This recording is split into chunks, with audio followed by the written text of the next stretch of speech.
Muito bom dia a todas, todos e todos que estão conosco nesta manhã.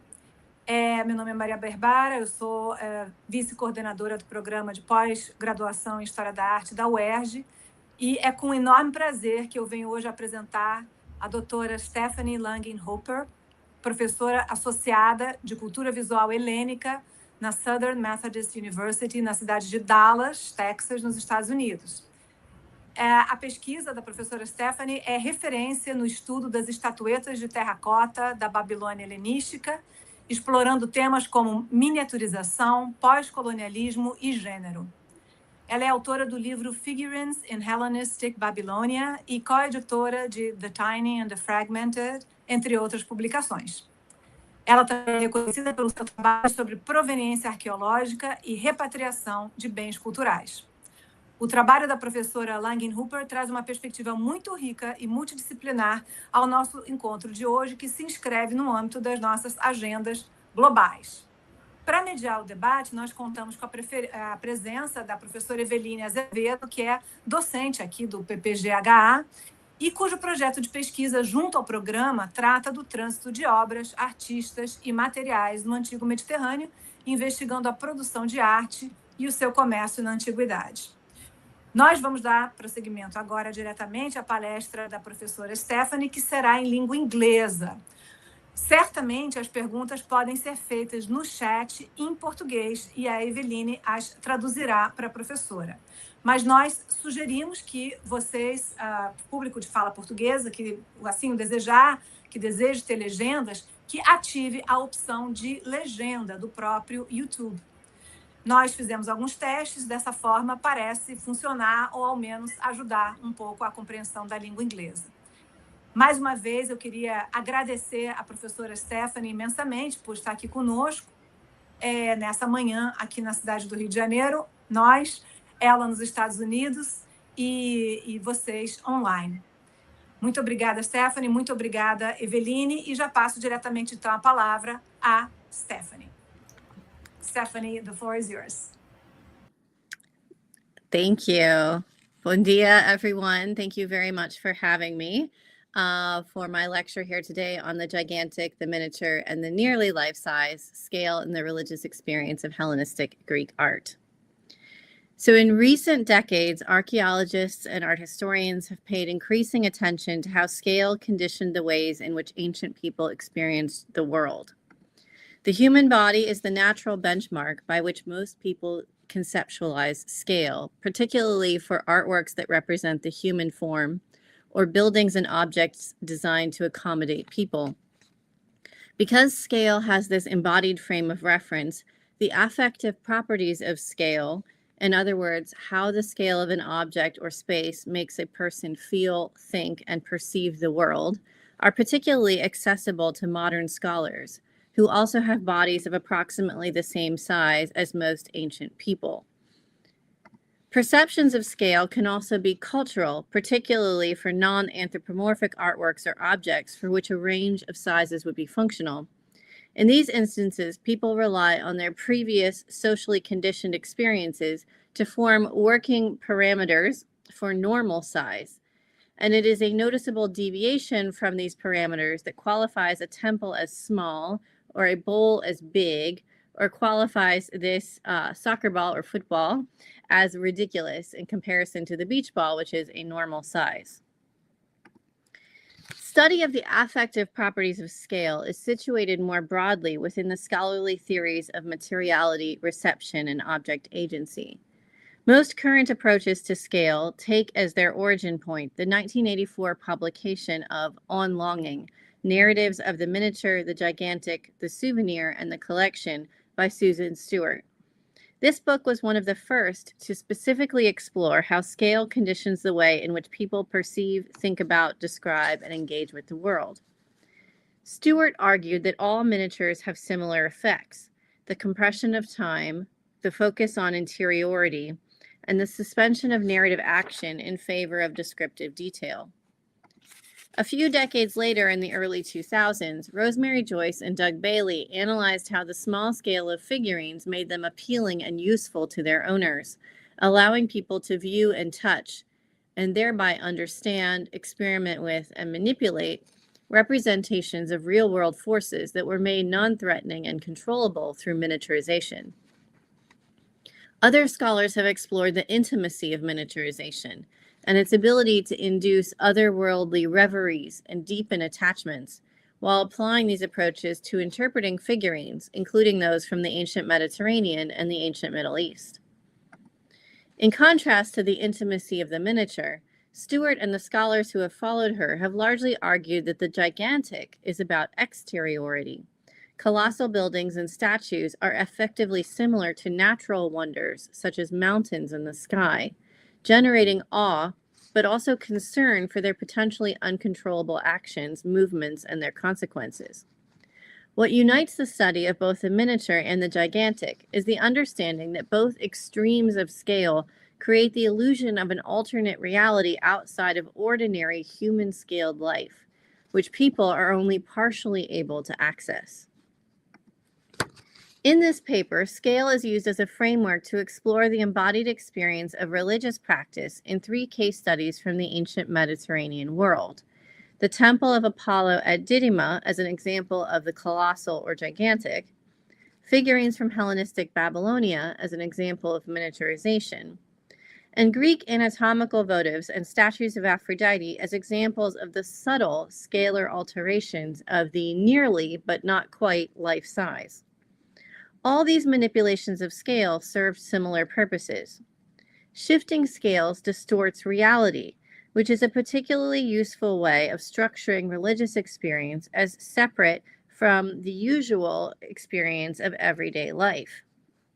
Scalar manipulation also calls attention to the primacy of the human body, not just as a natural benchmark of size, but also as an active agent of experience in ancient Mediterranean religious practice. Finally, all of these case studies will suggest that every human access point to the divine was designed to accommodate human scalar needs, but also simultaneously suggest that the true size and power of the gods remained out of reach. To begin with the gigantic, the most obvious use of scalar effect in ancient Mediterranean religion was the construction of temples, monuments, and statues at a very large size. Gods themselves were commonly thought of as exceeding human beings, not just in power, knowledge, and lifespan, but also in sheer dimensions. Interactions between the divine and human beings thus required scalar mediation. As the houses of the gods, temples were typically larger than human homes, and the grand scale of their construction was often noticeable at a distance, shaping the viewer's first impressions before the more subtle artistry of the architectural and sculptural program could be absorbed and appreciated. The immediate effect of gigantic scale could induce wonder, a stupefied sense of shock and awe, which in turn had the religious purpose of inspiring pious amazement at the gods themselves. This effect could be continued inside the temple, particularly by those cult statues also made at colossal scale. The over 10-meter tall statue of Athena Parthenos by Phidias that resided in the Athenian Parthenon towered over a viewer who might feel comparatively helpless and insignificant, placed in the childlike position of being cared for by a deity of awesome dimensions and correspondingly awe-inspiring power. Other cult statues were smaller, such as the statues of Amphitrite and Poseidon at Isthmia, but nonetheless were much larger than human beings, as you can see here. That's me and my younger son a few years ago. Some cult statues were so large that despite the size of their temple buildings, the statues appeared to scarcely be contained by them. Strabo describes the seated cult statue of Zeus at Olympia as so large that if he were to stand up, he would push off the roof of the temple. In this case, it was not just the enlarged scale of the statue, but also the mismatch of scale between the large temple and the even larger statue that communicated with worshippers. This mismatch of scales made the gods' residence within the temple, and within human society in general, seem forced, reminding the much smaller human worshippers that even the grandest temple was, in fact, a type of miniature, an attempt by society to scale down and compress the gods to meet human needs. Such attempts were functional and mostly successful, but just barely. At any moment, Zeus might stand up. The fact that he remains compressed in his seated position is a gift to humanity.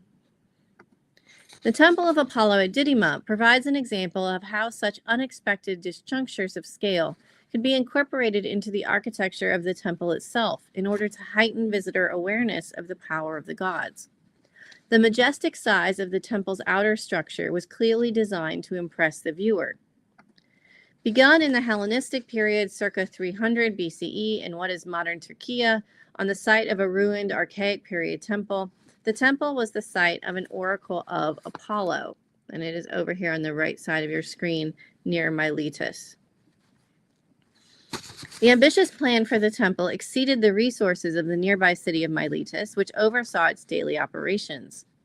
Even with the financial sponsorship of the founding Seleucid kings, followed by further support by the Ptolemaic kings in Egypt and the Roman emperors, construction spanned more than 500 years, and yet it remained unfinished. The temple was huge. Its Ionic colonnade was arranged in 10 by 21 columns, and its stylobate measured more than twice the square meters of the Parthenon in Athens. The columns stood almost 20 meters high, with a 2-meter diameter, in which J.J. Pollitt describes as shock scale. Any visitor who'd experienced any other Greek temple would have seen and felt the difference in size. The noticeably enlarged scale of the Temple of Apollo at Didyma functioned in part to signal the specialness and intensity of the particular divine power manifested in this specific sacred space. Upon entering the temple, colossal scale would again become noticeable for the way in which it shaped and impeded access. Walking through the 2 outer rows of 10 columns, the visitor would encounter a pronaos filled with 3 additional rows of 4 columns each, which gave it a forest-like effect. Passing through the gigantic columns, right here on the right, the visitor would expect to reach and be admitted through the door of the temple. But instead, his or her progress was stopped by a huge door with a threshold that was 1.5 meters high, which is too high to step up onto that step for a human being. One could just look into a double Corinthian columned room accessible only from the other side. So it does not allow pedestrian access, but it does allow visual access. So the fact that this gigantic threshold was large enough to arrest movement and deny physical admission to the temple, but allowed you to see into the temple, demonstrates that the colossal scale of temples was not just impressive, but it was also a tool to construct religious experience. In this instance, the threshold may have been used as a performative stage for rituals or other requirements of the oracle. On the one hand, this was a divine purpose that exceeded the scale of the human body and its needs. The mortal visitor was stuck outside and must have been overwhelmed by the scale and the luminosity, underscoring the transience of their own existence in the presence of the god. Yet, on the other hand, as a stage, the threshold was perfectly scaled to the needs of a human audience, and also sized precisely to allow glimpses of the temple's interior. This unexpected yet still functional scaling of the temple to the human body forced a recalibration of visitor expectations, placing the human petitioner in a childlike position of awe and wonder at the deity's power, yet also reminding him or her that Apollo, like the gigantic Zeus at Olympia, did allow himself to be accessible. He did consent, if only just scarcely so. Yet as colossal as the Didyma temple was as a whole, with its gigantic columns and enormous threshold, there are also miniature carvings around the base of several of the columns. As the bases of these columns are correspondingly colossal, these carvings are easily accessible at the level of the visitor's thigh or torso, with little or no bending or stooping required to see them. And you can see the base of the column in comparison to my body right there. Many of these carvings depict floral motifs, such as acanthus leaves or geometric patterning, but interspersed are mythological scenes carved in relief at miniature scale. In this panel, a youthful fish-tailed god, likely Triton, holding a shell horn, swims vigorously to the left, bearing a woman who is possibly a Danaid, which is a type of nymph, named Amimoni. The god's mixed form as part man and part fish makes immediately clear that this small-scale scene is removed from the human realm as the large-scale temple which it ornaments. Viewing this relief at the same moment as one stands in the shadow of the gigantic column that the relief supports, the visitor feels once both too large and too small. This is a destabilizing effect for a person who is accustomed to thinking of his or her own scale as the measure of the world. The program of the Temple of Apollo at Didyma upends that perception, depicting the divine world fully encompassing the world of people by exceeding it on both ends of the scale spectrum. By making visible the cosmic scalar expansiveness of the gods, the Didyma temple mediates the human experience of the divine, providing access, but that access comes neither easily nor comfortably.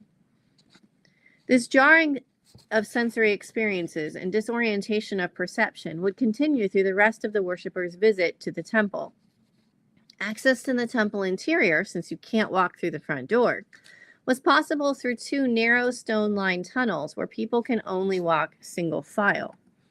And here you can see the temple, those tunnels into the temple.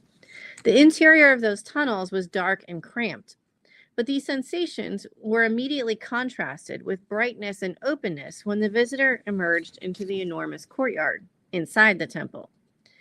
This gigantic space was unexpectedly unroofed and open to the sky. Its size was a stark contrast with the small buildings sunk into the middle. This may have been a cult space for Apollo's statue, though the presence of a well indicates that it may have served the oracle and been the space in which she gave her prophecies. Yet rather than proceed forward, the visitor was encouraged to turn away from the shrine and look back at the monumental staircase leading up to the edition with its huge freestanding Corinthian columns, as you can see here, where Apollo again presented himself. But we can only conjecture what form this apparition took. These striking sensory oppositions were designed to provoke affective and emotional responses, creating the illusion that within the inner courtyard of the temple, a new inner world had been created, one in which other rules apply.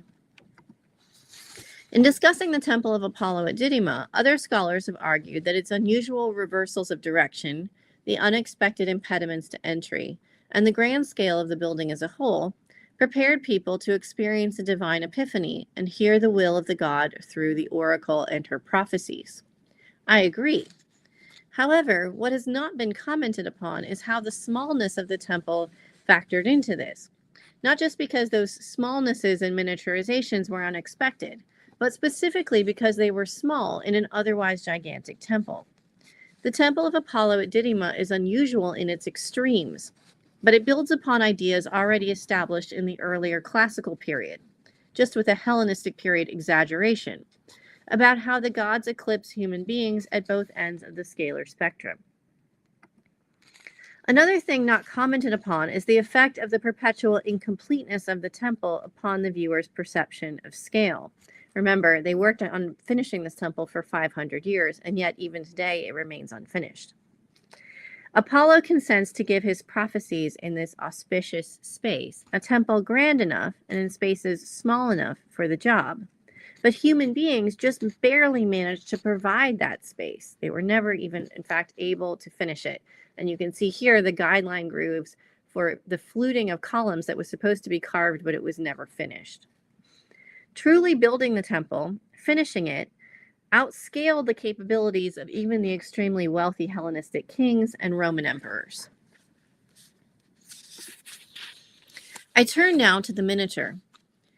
While aspects of miniaturization could be incorporated into temple architecture, the primary role of miniatures in ancient Mediterranean religious life was to facilitate personal religious practice. Such practices could be engaged in the temple. In archaic through Hellenistic era Greece, in particular, terracotta figurines would routinely be deposited at sanctuary sites by eager devotees hoping for the good favor of the gods. Indeed, the earliest Greek sculptures of the Iron Age are miniatures. Despite their importance in the canon of geometric period art, most of the bronze horses, bulls, cartwheels, and human figures dedicated to the god Zeus at Olympia measure a delicately diminutive 5 centimeters to 7 centimeters in height. Economy and practicality were likely major considerations in the creation of such figurines, which require less material to create and are easier for individuals to carry, particularly in cult processions or pilgrimages. Miniatures occupy relatively little space, a primary consideration in their installation in homes as part of domestic devotional practices.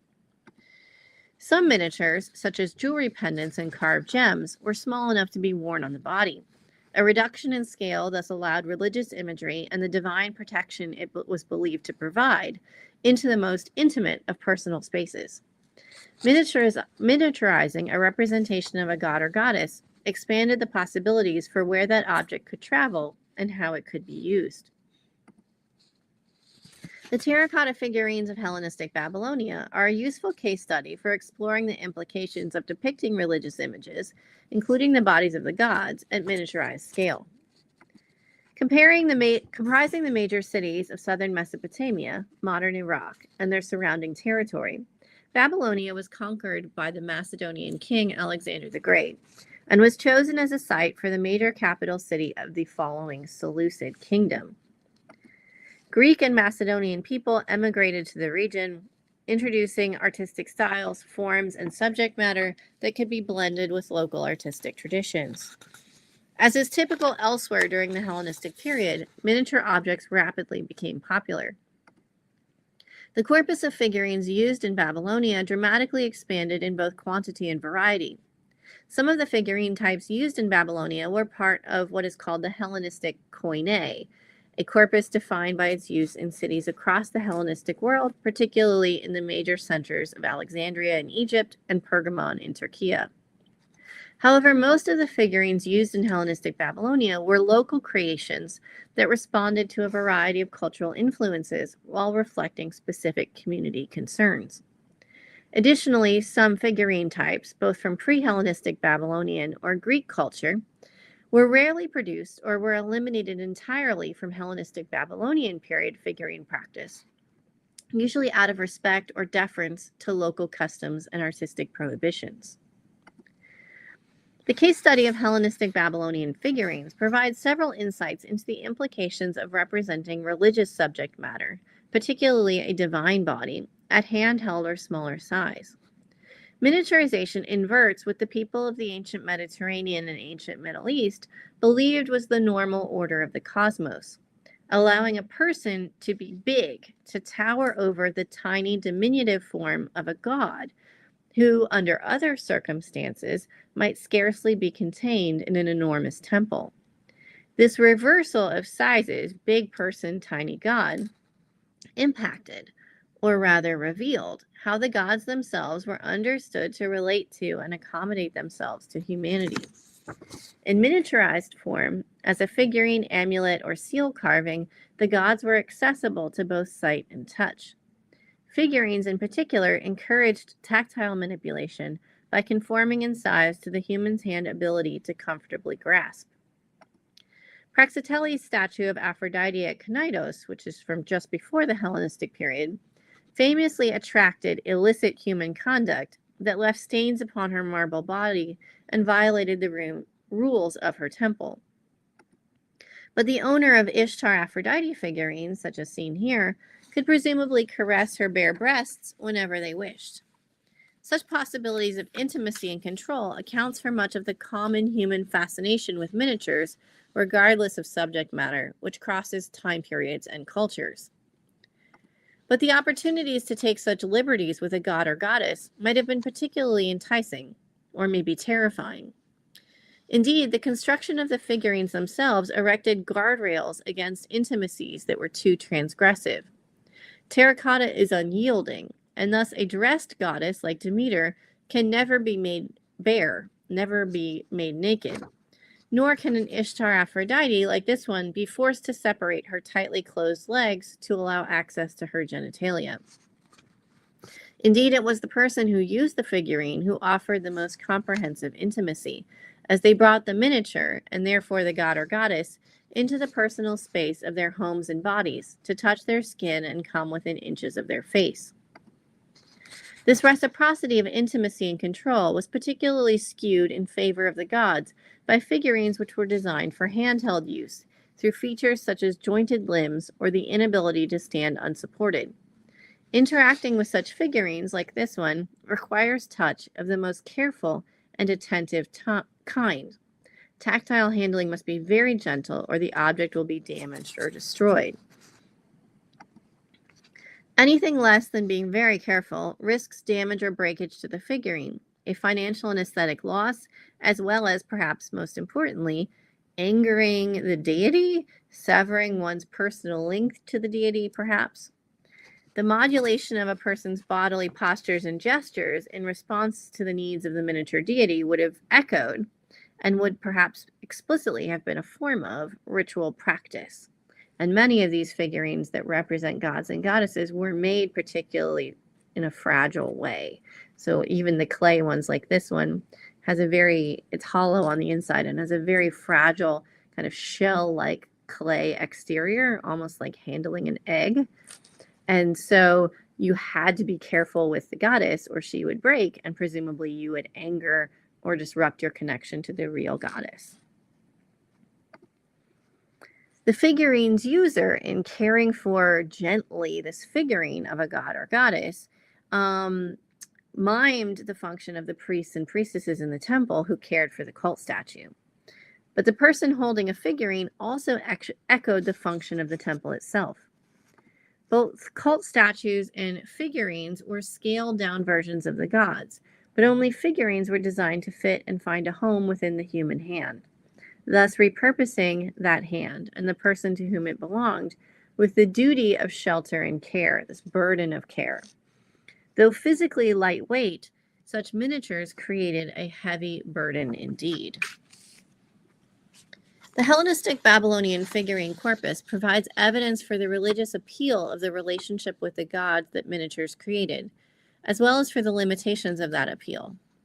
As was typical across the Hellenistic world, not all of the Greek gods and goddesses were equally popular in figurine form. Deities who were perceived as closer to the human sphere and to understanding intimate human concerns, such as Aphrodite, goddess of sex and love, Eros, her son, who also has a role in sex and love, and Heracles, who's a very human-like masculine role model and hero. These were gods and goddesses that were very close to human concerns.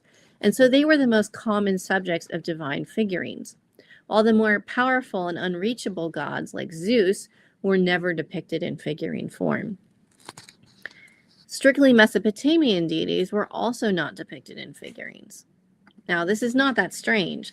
Babylonians had generally avoided the practice of using figurines of identifiable gods and goddesses throughout the entire first millennium BCE. Private individuals had instead preferred more ambiguous and generic figurines like these that might represent minor supernatural figures, or they might represent human worshippers of the gods and goddesses. Yet despite this supposed disinterest in divine figurines, Babylonian concerns seem to have influenced which Greek gods were popular in figurine form, with the most popular choices, Aphrodite and Heracles, fitting neatly into Mesopotamian mythological models of sexually assertive goddesses and nude lion-hunting heroes. Here you can see a figurine of Heracles situated between the Greek statuary tradition of this god, with the Mesopotamian ideas of lion-hunting heroes. The figurine likely appealed to people from both traditions. So on the left, we see a Greek-style statue of the hero god Heracles. On the right, you see a Neo-Assyrian and Mesopotamian earlier relief that depicts Mesopotamian tradition of lion-hunting heroes. And so because these two cultures have similar ideas and there's this coincidence that they happen to both have a religious tradition of worshiping men, heroes who are lion hunters, this was a productive space for them to find common ground. And so that's one reason I argue that figurines are very popular of this sort of combined syncretized religious figure. Additionally, figurines were made of a limited number of syncretized goddesses, particularly Ishtar, Aphrodite, so the Mesopotamian Ishtar with the Greek Aphrodite, both are goddesses of sex. and Nenaya Artemis, the Mesopotamian Nenaya and the Greek Artemis. Both of those are goddesses of the moon. Greek religion, both the gods themselves as well as the ways of interacting with the gods in miniature form, thus became part of religious practice in Babylonia during the Hellenistic period. Now, miniaturization itself facilitated this cross-cultural exchange. The physical closeness, proximity, intimacy that people offered to figurines played a role in religious sharing, allowing new goddesses and new experiences of the divine to enter into the personal space, the personal orbit, the personal homes of their users. As most figurines were mass-produced, owning a figurine was not a unique experience. It was understood that the figurine reflected the common religious practices of one's neighbors and community. This reminded people that others in their community were engaging with the figurines and the gods in the same ways, which made it even more accessible. Okay, we're all sharing the same religious journey. The small size of figurines thus made them a subtle and non-threatening vehicle for the spread and sharing of religion itself. Now, alterations of scale could be more subtle than the extremes of the gigantic or the miniature, and a substantial corpus of ancient religious objects exists which are near to, but also somewhat larger than or smaller than the average life size of a human body, or the normal versions of their type. Such manipulations of scale, these minor ones, have received very little attention in scholarship, and yet I suggest that they also must have served a purpose. These minor scalar distortions could call attention to an object, a person, or a space, slightly emphasizing it or de-emphasizing it, slightly increasing or decreasing its command over a viewer, without completely removing it from the scalar framework of lived reality, or placing it within the spectacle of an alternate world, as is done by the gigantic and the miniature. I now explore the possibilities of the nearly life-size through two sets of case studies. First are the anatomical votives. Beginning in 5th century Greece, anatomical votives were dedicated in sanctuary contexts, particularly in temples to Asclepios, who was the god of healing, as a request for that god to help with a medical issue. This practice was then imported into Italy via trade with communities in southern Etruria, the land of the Etruscans, and later disseminated throughout the Roman Empire. These votives were representations of isolated body parts, most frequently modeled three-dimensionally or in relief from marble or terracotta. Due to their correspondence with living human anatomy, these religious objects would have been particularly likely to be compared, including in terms of scale, to the bodies of the people who dedicated them. Many of these anatomical votives are life-size or nearly so, while others are much smaller.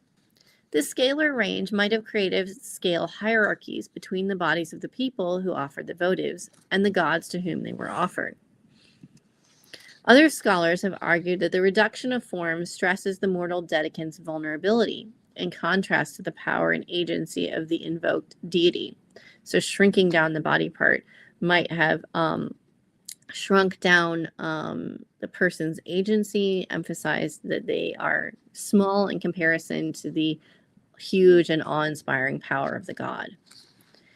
The visitor to the temple would have been confronted with the spectacle of a variety of fragmented body parts left by previous sick and injured people at a range of sizes, creating a sense of disorientation and mirroring the body's transformation through which the pilgrim hoped to be healed. I suggest that an interest in making a physically substantial dedication may have motivated the design of votives depicting small body parts, particularly ears and eyes. A larger votive was sometimes created by depicting eyes and ears in pairs, either in modeled relief on a blank background or set into an abbreviated version of the face. These were often pierced for hanging on the walls of the temple. But when a single eye or ear was modeled on its own as an isolated body part, it was often enlarged. The British Museum's collection of 5 eye votives from the Temple of Diana in Capua, Italy, range in size from 5 to 6 centimeters in width. In contrast, the transverse diameter of the adult human eye typically ranges from 2.1 centimeters to 2.7 centimeters, regardless of a person's age or gender, even allowing for the fact that many eye votives also depict the eyelids, and a small amount of skin encircling the eye, 6 centimeters is quite wide. These dedications are larger than the living anatomy they represented. Through this enlargement, terracotta eyes and ears become closer in size to anatomical votives of other body parts, such as penises, breasts, or viscera, and in some instances, they were almost the same size as votives of hands or feet. The process of scaling up an eye or ear may have satisfied its afflicted owner, that his or her request for healing would command equal attention from the god, rather than being lost and disregarded in favor of larger diseased or injured organs. Practical considerations might also have been at play. An object measuring 6 centimeters in width is easier to grasp securely in the hand, with less risk of fumbling, and its more substantial use of materials would have made it more resistant to breakage. Scale manipulations for practical reasons also affected the larger end of the size spectrum. Some Roman votives depicting legs are true miniatures, while even the classical Greek period versions that approximated life-size legs were often slightly smaller than typical adult legs. This was likely due, at least in part, to the substantial size, the material expenditure, and the weight that a full-size model of an adult human leg would entail. It is therefore particularly notable that the anatomical votive of a leg was depicted larger than life size when compared to the image of the man on a votive relief dedicated by this man who lived in 4th century Athens.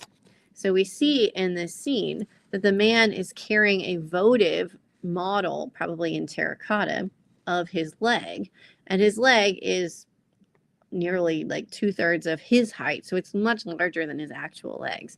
Whereas in real life, votive terracotta legs are never this big.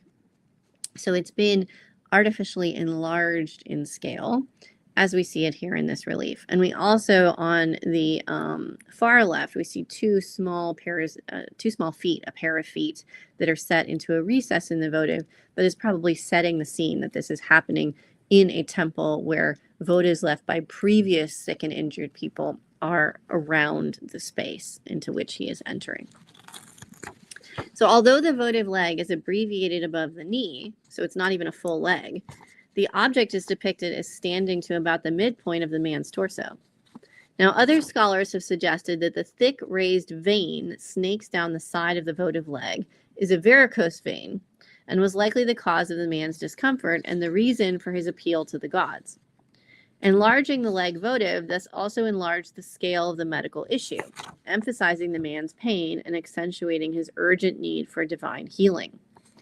Yet if upscaling votives of afflicted body parts was the way to catch the god's attention, why were not all votives, including those of legs, consistently enlarged?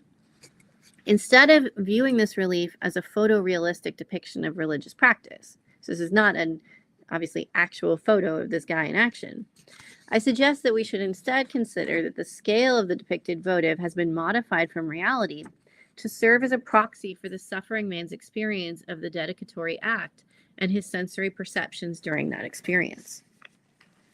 This relief, as well as others similar to it, suggests that the patient would personally carry the anatomical votive of their injured or diseased body part to the temple for dedication. Life-size votives made of marble or clay are heavy objects. Something as large as a leg would be a substantial burden even for a healthy person to carry. The sick and injured people who approached an Asclepion, a healing sanctuary, sometimes had traveled very long distances to seek care at a particularly renowned hospital sanctuary combination. And they would have carried a double burden: the pain and the lack of functionality of their living body part, in addition to the weight of the votive itself. Now, this was an arduous process. For instance, this is the famous Asclepion on the island of Kos, which trained the doctor Hippocrates, after which the modern Hippocratic Oath, taken by many doctors, is named. So you approach the sanctuary here, and you have to go up a set of stairs, fairly intimidating for someone who's sick or injured, especially with an injury to the leg. And you have to go up all of these stairs, and then you go inside this small temple, and you can see here's from the top looking down at that temple that's on the left. So this is an arduous process to get to this temple. up the terrace, up this massive flight of steps. So of the two troubled body parts that the afflicted individual needed to transport up all of these steps, you had to transport your living but diseased or injured limb. So if your leg was broken or you had very painful varicose veins, you might have mobility issues. Plus, you're carrying this model of a leg. Now, of those two legs, the living one that's injured or the model, the votive was probably perceived as heavier and more intrusive because of the unaccustomed presence and the lack of integration into the skeletal architecture of the body. So the votive leg would seem particularly heavy, while the living limb would seem to shrink and become less burdensome by comparison. The votive leg dedicated by this man likely felt larger than life size and continued to loom large in his memory of the dedication, whether or not the real object was actually this big. This perceptual enlargement of anatomical votives had a positive religious function, enhancing the transformative effect of the dedicatory act. At the moment when the ill or injured person went into the temple and deposited their votive, finally putting down the dead weight of the completely functionless pseudo-limb or pseudo-organ, the model, he or she would immediately feel better. They would feel lighter, they would feel more mobile, they would feel less encumbered, and perhaps healthier as well. Scale thus added to the powerful healing effect that all votives offered by visualizing the fragmentation and reintegration of the body. We can see the effect of bodily fragmentation and the departure of the healed individual from the life-size set of votive feet in the background of the relief. They have presumably been left behind by someone else. The scalar effect of votive healing might explain in general why many Greek, Etruscan, and Roman anatomical votives could be made at life-size or nearly life-size scale, when other common forms of votive dedication, such as figurines of the deities themselves, were usually made at miniature scale. In comparison, the anatomical models are gigantic. In other circumstances, nearly life-size artworks could appear quite small. The original statue of the Aphrodite at Cnidus by Praxiteles stood slightly over 2 meters tall. While this was over life-size for the average ancient Greek woman, the Cnidia did not represent an ordinary person. This was a cult statue. It was an embodiment of the goddess, and therefore would be compared by worshippers both with the gigantic size of many other cult statues and the cosmic scale of the goddess herself. Judged by that metric, the Cnidia is tiny. Fashioning Aphrodite as proximal to human scale had the effect of making her appear superior to her human worshippers, and yet offered the tantalizing possibility that she was also accessible to them. This was crucial to cultivating the religious feelings that this statue was supposed to inspire, namely an erotic attraction to the goddess of sex. The suggestive eroticism of the Cnidia's shape and pose, the slinky S-curve of her body, the undulating fullness of her hips, her complete nudity, and the coquettish pose that pretends to hide it, might be terrifying at colossal scale. At a monumental size, if she was 10 meters, 20 meters tall, even a sexy woman is scary. Even if the man was not scared, it would be difficult for him to imagine, even momentarily, that the enticing look and gesture of a 10-meter tall statue was directed towards his comparatively small, perhaps 1.7-meter body. Nearly life-size scale is what allowed the Cnidia's illusion of seduction to work. Indeed, more than the scale of the statue is what facilitated the epiphany of Aphrodite herself. The Cnidia was not just a representation of Aphrodite's appearance, but also the embodiment of her divine presence and power. Similar issues of scale and seduction can be seen in the late Hellenistic so-called slipper slapper group, the statue group of Aphrodite, Eros, and Pan, dated to 100 BCE by its dedicatory inscription. It was excavated at the Aegean island of Delos. It was found in a building called the Establishment of the Poseidonianists of Berytos, a clubhouse for a group of merchants, shippers, and warehousemen who were members of the Phoenician community on Delos. Known informally among scholars as the slipper slapper, this statue group depicts Pan grasping Aphrodite's arm and back while the goddess pulls away and holds one of her sandals in her raised right hand as if to strike him. The tone of the statue group is playful, and its meaning is proved enigmatic. The most common interpretation is that Aphrodite is rejecting Pan's sexual advances, and that the Hellenistic audience for this statue would have considered his erotic desires for the most beautiful goddess in the world to be unrealistic and disgusting, and therefore comedic. It is worthwhile to consider how the relative scale of the figures within the statue group contributed to the overall impact and meaning of the scene. The horns of Pan are enlarged in comparison with other depictions, such as in the Roman copy of the Hellenistic statue group of Pan and Daphnis. This enlargement emphasizes his animalistic qualities. Yet as a whole, Pan is scaled small in this composition. His head is smaller than Aphrodite's and does not rise even to the height of her shoulder, and their forearms appear equal in circumference despite his greater male muscularity. The figure of Eros flying over Aphrodite's shoulder is also significantly under life size compared with his mother, with a head approximately 1/4 the size of hers, which is not typical for the size difference between a child and an adult. The relative smallness of Eros seems to mock Pan's aggression, his erotic aggression, since Pan's horns and his head with them are being pushed away by what the statue's scale suggests is the weak thrust of a tiny baby. So even a tiny baby is able to push away Pan, despite Pan's sort of erotic and sexual harassment and advances on Aphrodite. Scale is therefore crucial to the sexual power dynamics of the scene. The comedic lightness with which the statue group plays with sexual violence is dependent on a small scale Pan. An identical composition with a larger Pan and a smaller Aphrodite would suggest that the goddess is at risk of being raped. Such a statue would strike a very different emotional tone, with potential religious implications for how respectfully and effectively this statue could facilitate worship of the goddess. In this statue, Aphrodite does not appear to be in any real danger whatsoever. Despite the importance of Aphrodite's scalar dominance within the internal logic of the statue group, her actual scale in the real world is small. The height of the statue is just 1.55 meters, and Aphrodite herself measures just 1.29 meters tall. This is shorter than the majority of adult women, even in ancient Greece. And in its original context, most standing viewers could easily have looked down upon the statue. Now here you can see it in the museum in Athens, but they've put it on a really large base, which is not ancient. So today's visitors have to look up at the statue. Those are my parents, by the way. This is what happens when you're related to an art historian and you get dragged all over the world.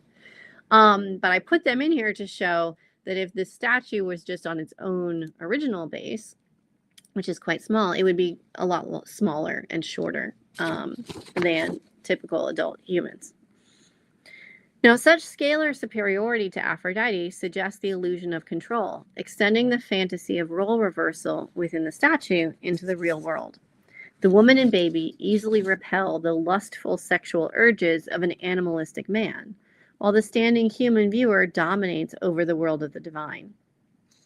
Yet most people did not view this statue while standing.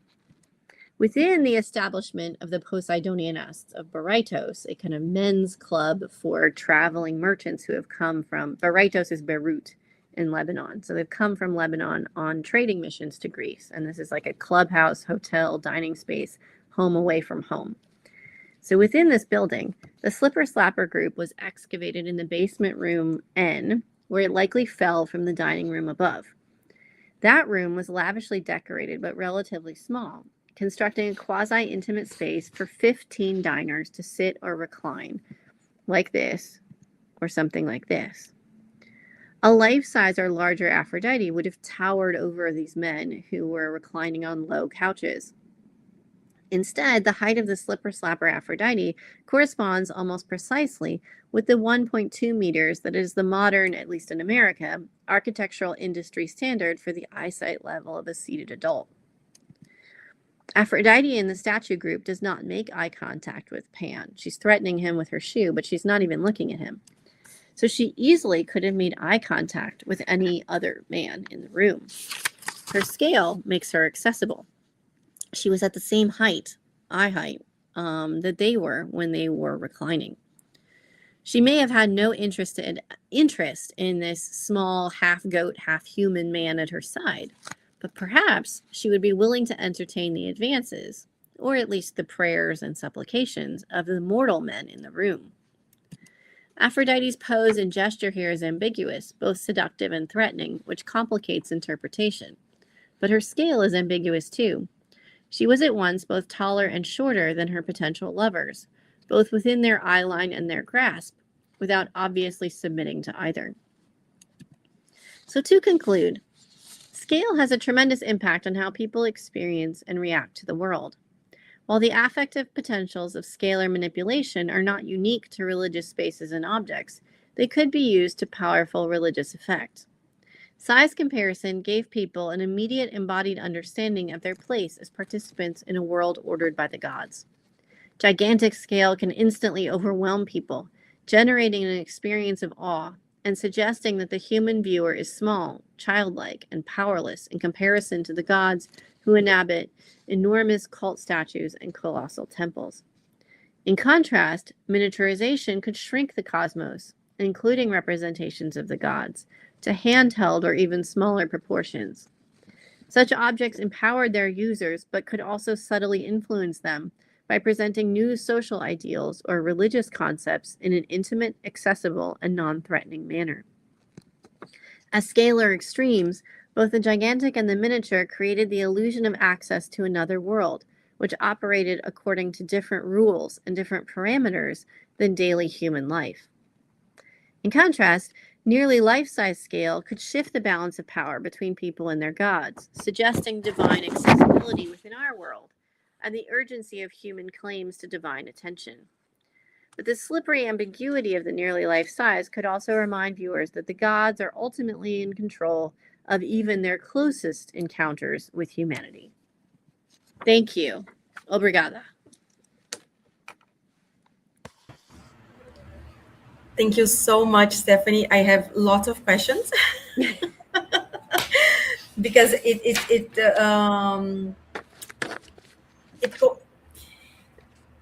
speaks so much about what I like to study, because something that I think it's not that has been not spoken in the literacy is about visuality, the visuality of the sculptures. Because when you mentioned Villa Adriana, for example, that was my PhD thesis.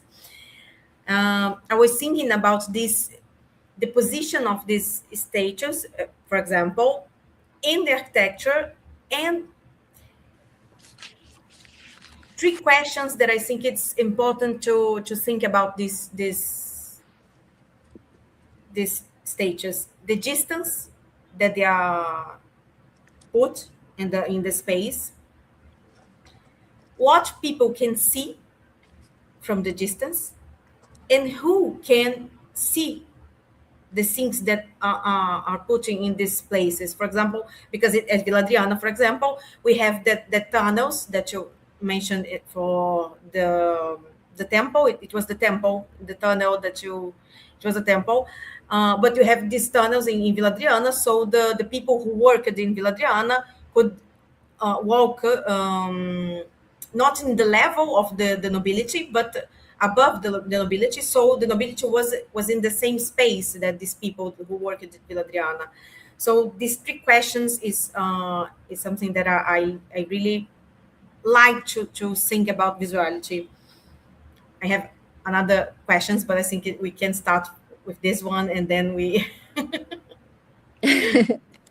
Yes, I mean, I think you're completely right that all three of those things are hugely important, and that scale is experienced differently depending on the distance and the proximity between the viewer and the object, and how close a viewer was allowed to approach to something, and if they were allowed to actually go into a space or not. And then what people could see once they were in that space, and who was allowed to access that space, is really important. And that's particularly important to consider in the Hellenistic period, because the rules for accessing temples are different in the different cultures that were part of Alexander's conquests. And so we often assume that we know what the rules were based on what those religions and cultures believed ahead of time. But in many cases, we don't actually know that those rules were still the same. So like in classical Athens, Athenians generally had access to the temples at some point, maybe not every day, but during major festivals and things like that. But was that still true elsewhere? Was that true at the Temple of Apollo at Didyma, for instance? That's not in Greece proper, and it was under Seleucid control, and the Babylonians, we think, don't just let anybody into their temples. You have to be a priest or a priestess or have a certain level of status. So yes, it's absolutely crucial to think about who is allowed to access, and then when they get into that space, what are they allowed to see? And so that's why when I work on, like, for instance, the figurines, they're thinking about distance and what can you access. I'm thinking about how we tend to think of figurines as just small versions of like the big cult statues, but it creates a totally different relationship between you and the god. You're allowed to see everything. You're allowed to touch everything. The distance is there is no distance. You're holding it in your hand. There's no distance between you and the god. And so it's not just about making the god small. It's about fundamentally reordering your relationship with the divine. That's what figurines allow you to do. About that, I would like to ask you about, do you think the miniature could be connected more to the cost of the production than to the, for example, this kind of relationship? You think, okay, we can reorder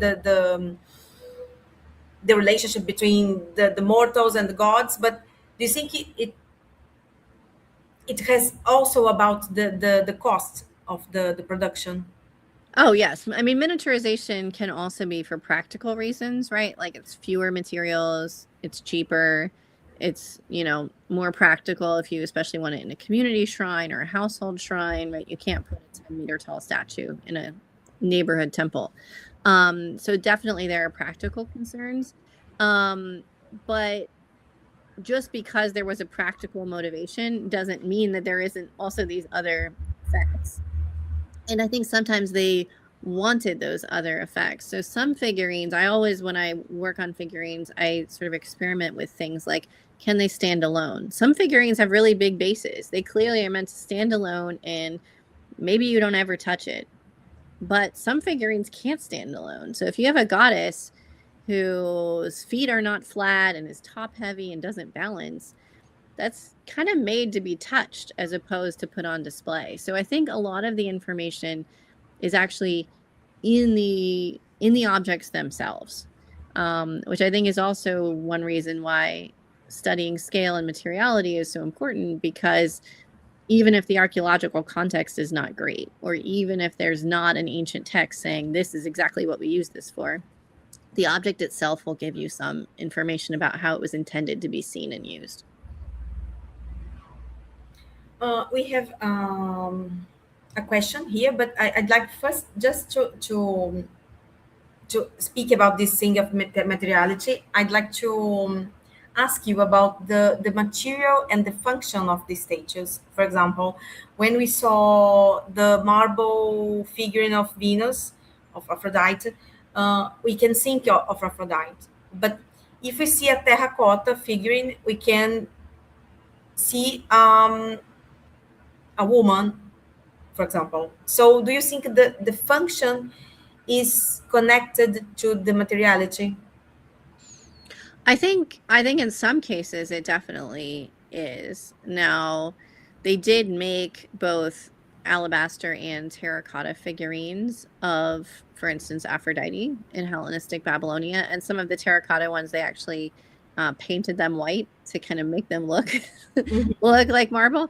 But I do think that in many cases they are using materials to imitate the bodies of the gods and to make them look like cult statues with the small scale figurines. And my last question, I promise. So we can start with the questions of the public. But In about the no, in the slide 60, the legs had the holes in the upper part. I thought these holes could be for to be displayed, for example. So the holes are recent. We can say that. Some of the holes are recent and some of the holes are not. Because the first thing I saw, I thought it was okay. They are there, so we can display that. So they are recent. Recent, we can say, I don't know, to be displayed. Right. But the holes in the slide 62 in the years, it's to put something there. Right. Probably those might also have been for display or possibly to put earrings in. I mean, it's not uncommon that ancient Greek statues have jewelry added to them. But I don't know in that particular case of that particular artwork, but yes, it possibly was earrings. And some of these were ancient holes where they were hung on the walls of the temple after they were dedicated. Okay. So some combination of modern holes and ancient holes. Okay. Now I can I can go to the public. I have one from Tamara Kiriko, our director of the institute, and she asked you if these miniatures could have influenced the early Christianism.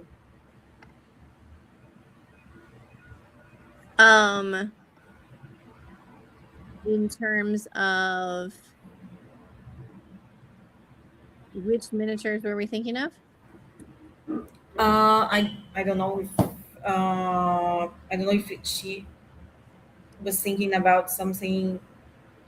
Okay. I mean, okay, no, she's saying that in devotional and practices, religious practice. Right. I mean, I'm not an expert on early Christianity, but I do know that there were some impacts. I mean, certainly from the Hellenistic period onto the Roman period, which then impacts early Christianity.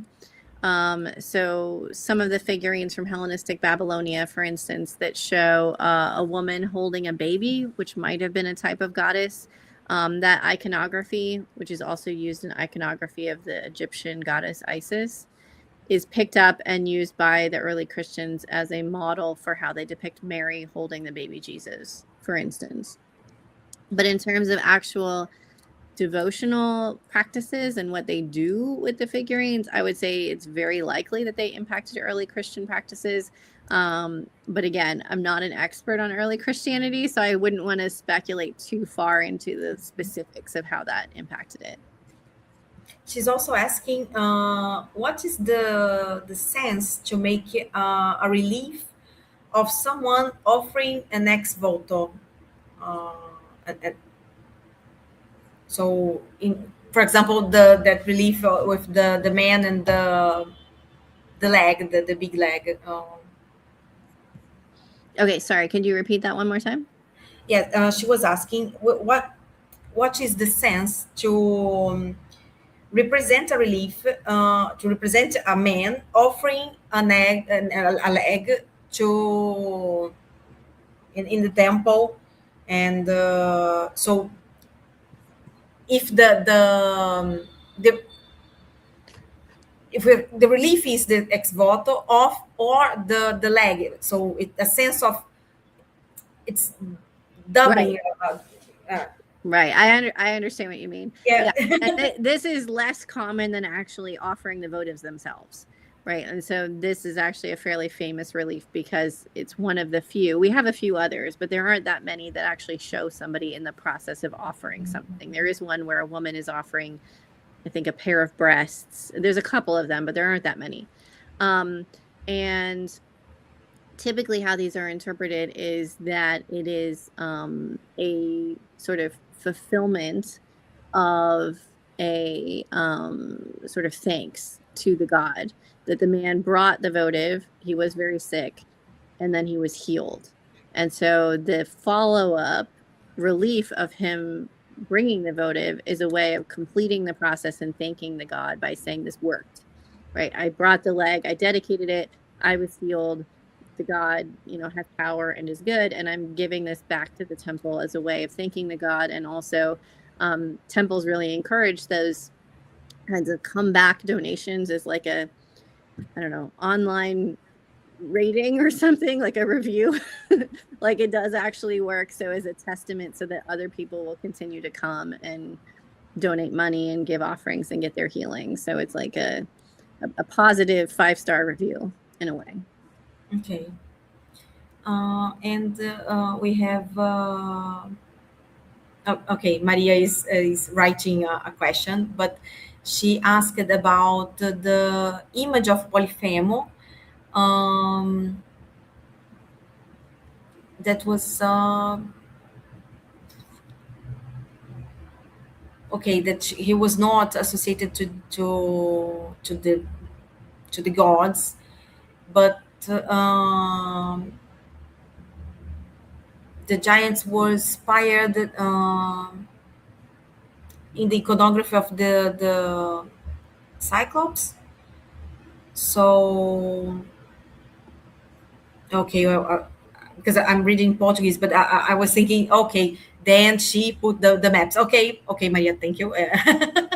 Because she studies cartography, so, and she's saying that, okay, that this iconography will arrive at the cartography of the first modernity, especially in Patagonia, that was supposed to be a land of giants.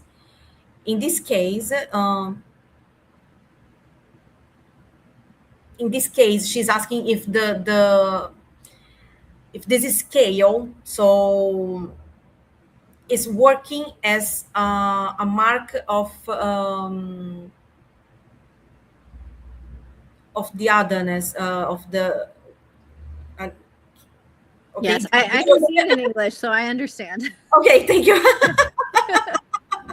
And it's a great question, and that idea that the distortion of scale is a marker of otherness sort of underlies the whole talk, in the sense that human beings are used to our scale being normal. Like, we make the world according to our bodies.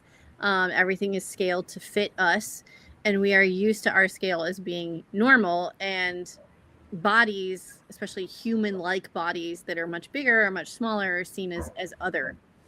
And that is what causes the sense of, for instance, distance and unease that we have when we're in these spaces that the bodies are too large or too small. So even with figurines, we have a kind of first sense of the figurine is cute, but then we feel disoriented because we're too big and our fingers are chunky and clumsy, and right, as opposed to the delicateness of the miniature. And so there is this inherent sense of otherness that is within the experience of scale that, yes, the Greeks and Romans played with, absolutely, like giants and titans and things like that, these huge monsters.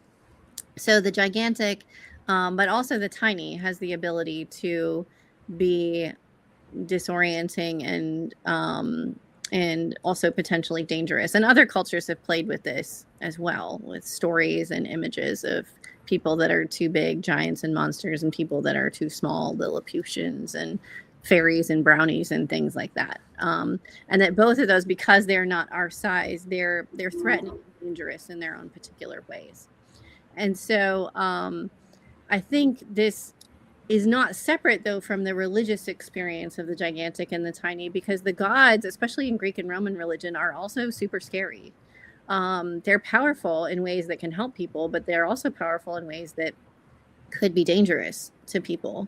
And so I think the scale distortions, whether making it too large or too small or close to life size but a little bit different, was in fact a way of keeping people on their toes, reminding people that the gods are not like us.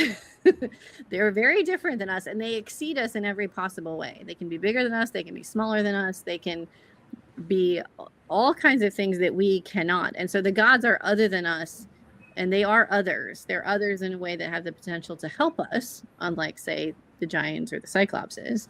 But that difference in scale reminds us of their inherent bodily difference and the power and respect that needs to go along with that relationship. So yes, I think it's definitely connected to the way scale is also used to represent others and scary things, scary creatures. Thank you so much, Stephanie. Do we have other questions from the YouTube? Vanessa ou Camila, vocês viram se a gente tem mais perguntas do YouTube? Okay. I don't know if Maria wants to re-enter, so maybe we can finish because because in Brazil it's lunchtime and so people are too hungry. That's fine, I understand. Thank you so much, Stephanie, for coming. It was a great pleasure to hear you, and the subject is really amazing. And okay, Maria has the internet's not working, so I can thank you for her and for the program, our post-graduation program. So thank you so much. Okay, she's here. And do you want to speak something, Maria? Well, just thank you again, Stephanie, for the wonderful talk. It was great to have you, and we hope to be able to receive you in person someday. Well, thank you very much to you, both of you, and to your students and your colleagues, everyone who attended. And I really appreciate the warm welcome and the chance to share my research with you and to hear your thoughts. So thank you very much. Thank you. See you next time. Thank you. So, thank you so much. Eu gostaria, inclusive, de agradecer ao público que veio assistir. Muito obrigada a todos. Obrigada, Maria, pela organização do evento, e a direção do Instituto. Obrigada.